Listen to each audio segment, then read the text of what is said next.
Sweden's Dark History. The Brain Collection. Part 1. Death was not an escape at Vipholm.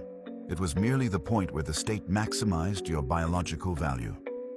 While grieving families were handed empty caskets and falsified death certificates behind the locked steel doors of the institution's morgue, the real horror began. As the victim's body grew cold, a medical assistant would take a heavy steel bone saw, crack open the skull with a wet, splintering crunch, and pull the dripping gray mass of the human brain from its cavity. This was industrial-scale organ harvesting under the guise of progress. Your mind, your identity, your immense suffering, it didn't belong to you or your family. It belonged to the archive of the state. This systemic desecration was not the work of rogue, isolated doctors. It was explicitly sanctioned and funded from the absolute highest levels of Swedish political power. Prime Minister Tage Erlander, the celebrated leader of the Social Democratic Party, who built the world-renowned Swedish welfare state, signed off on the budgets that kept this nightmare alive. Alongside him stood Ije Mossberg, the powerful Social Democratic Minister of the Interior, responsible for the country's mental institutions. Together, Erlander and Mossberg viewed these helpless citizens not as human beings with rights, but as genetic drains on the socialist economy, biological waste that needed to be catalogued, contained, and quietly eliminated from the clean, modern Nordic gene pool.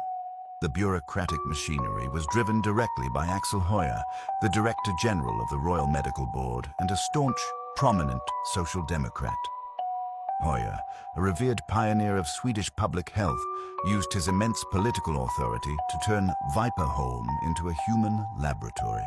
With the explicit, written authorization of Arthur Thompson, a high-ranking liberal conservative politician and the chancellor of Swedish universities, Höjer formalized a pipeline where hundreds of human brains were sliced, pickled in yellowing formaldehyde, and shipped across the country like raw meat.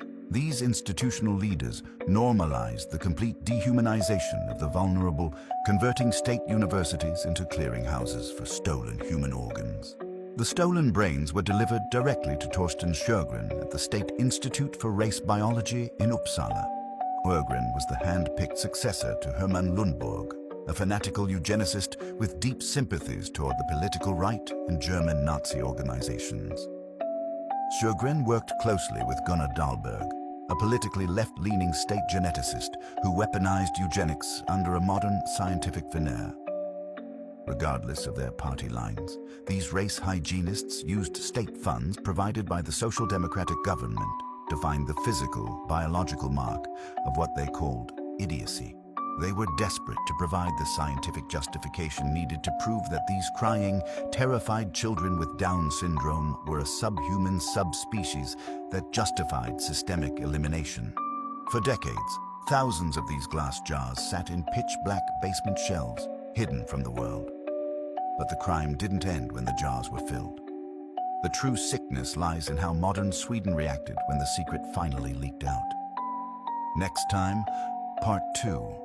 Exuent Omnes.